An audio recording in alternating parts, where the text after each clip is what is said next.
اللهم رب الشهر رمضان الذي أنزلت فيه القرآن. اعوذ باللہ من الشیطان الرجیم. بسم اللہ الرحمن الرحیم. شہر رمضان الذی انزل فیہ القرآن. یہ ماہ مبارک رمضان جو ماہ نزول قرآن ہے، پروردگار عالم نے اس ماہ کا تعارف نزول قرآن سے فرمایا ہے. ہم تو اس کو ماہ صیام کہتے ہیں، یعنی روزوں کا مہینہ، لیکن پروردگار عالم نے قرآن مجید کے اندر اس مہینے کا تعارف نزول قرآن کے ذریعے فرمایا ہے.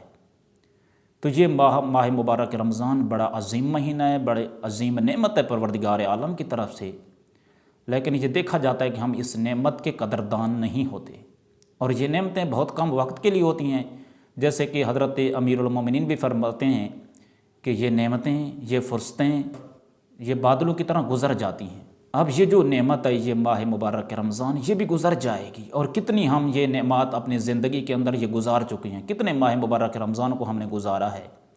تو یہ ایک دفعہ پھر ایک نعمت پروردگار عالم کی طرف سے، یہ لطف الہی ہے کہ ہمیں ایک دفعہ پھر اللہ تبارک و تعالیٰ نے ماہ مبارک رمضان جیسی عظیم نعمت سے بہرہمند فرمایا ہے.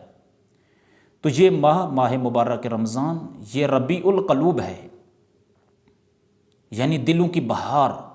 جیسے آپ دیکھتے ہیں کہ زمین کے اوپر مختلف موسم گزرتے ہیں، کبھی موسم سرما آتا ہے، کبھی موسم گرما آتا ہے، کبھی موسم خزاں آتا ہے، کبھی موسم بہار آتا ہے. تو اس کے اندر دیکھیں زمین کی مختلف حالتیں ہوتی ہیں. زمین جیسے بعض اوقات نرم ہوتی ہے، بعض اوقات سخت ہو جاتی ہے. تو یہ زمین جو موسم سرما کے اندر سخت ہوتی ہے، جو موسم گرما کے اندر سخت ہوتی ہے، اور اس کے اندر جو بیج ہوتے ہیں وہ مردہ ہوتے ہیں، لیکن یہی بیج جو مردہ ہوتے ہیں ان تمام موسموں کے اندر، چاہے موسم سرما ہو، چاہے موسم گرما ہو، چاہے موسم خزاں ہو، یہی مردہ بیج موسم بہار کے اندر خود بخود زندہ ہو جاتے ہیں. یہ زمین کی ایسی حالت ہو جاتی ہے، یعنی زمین نرم ہو جاتی ہے، اور جب زمین نرم ہو جاتی ہے تو یہ خود بخود زمین کیا ہو جاتی ہے؟ سرسبز ہو جاتی ہے. وہ مردہ بیج زندہ ہو جاتے ہیں، اور جب وہ مردہ بیج زندہ ہوتے ہیں تو وہ پودا بن کر نکلتے ہیں، زمین سرسبز ہو جاتی ہے، اور پھر دیکھنے میں منظر کتنا حسین ہوتا ہے، دیکھنے میں منظر کتنا حسین و جمیل ہوتا ہے. پھر انسان کا دل کیا ہو جاتا ہے؟ خوش ہو جاتا ہے، انسان کے دل کو راحت ملتی ہے. تو اسی طرح جیسے زمین کے اوپر مختلف موسم گزرتے ہیں اور زمین نرم ہو جاتی ہے، بعض اوقات سخت ہو جاتی ہے، اسی طرح انسان کے دل کے اوپر بھی مختلف موسم گزرتے ہیں.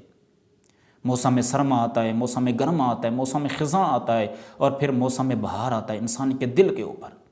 دیکھیں آپ نے دیکھا ہو گیا کہ جب موسم سرما آتا ہے تو سخت ٹھنڈی ہوائیں چلتی ہیں، اور ان ہواؤں کے چلنے کی وجہ سے کیا ہو جاتا ہے؟ یہ پانی جو رواں دواں ہوتا ہے موسم گرما کے اندر، یہی پانی موسم سرما کے اندر سخت ٹھنڈی ہواؤں کے چلنے کی وجہ سے منجمد ہو جاتا ہے، یہ برف بن جاتا ہے، اس کی حرکت رک جاتی ہے.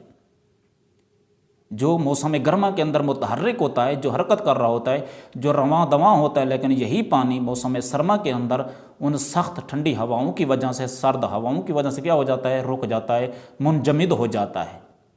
تو اسی طرح موسم خزاں کے اندر درخت کیا ہو جاتے ہیں؟ مرجھا جاتے ہیں. اسی طرح یہی حال انسان کے دل کے ساتھ بھی ہے کہ بعض اوقات ایسی ہوائیں چلتی ہیں کہ انسان کا دل کیا ہو جاتا ہے؟ منجمد ہو جاتا ہے ان ہواؤں کی وجہ سے، ان حالات کی وجہ سے. اور جس طرح موسم خزاں کے اندر درخت مرجھا جاتے ہیں، اس طرح بعض اوقات ایسا موسم آتا ہے کہ انسان کا دل مرجھا جاتا ہے. اس منجمد والی حالت سے نکالنے کے لیے کہ انسان کا دل حرکت کرے، انسان حرکت کرے، انسان جمود کا شکار نہ ہو، اور انسان کے اس دل کو جو مرجھا جاتا ہے، اس کو اس مرجھائے ہوئے پن سے نکالنے کے لیے اور انسان کے دل کو نرم کرنے کے لیے اللہ تبارک و تعالیٰ نے ایک موسم رکھا ہے، اور وہ موسم بہار ہے. اور اس موسم کو ماہ مبارک رمضان کہتے ہیں کہ یہ وہ مہینہ ہے کہ جس کے اندر انسان کا دل کیا ہو جاتا ہے؟ نرم ہو جاتا ہے.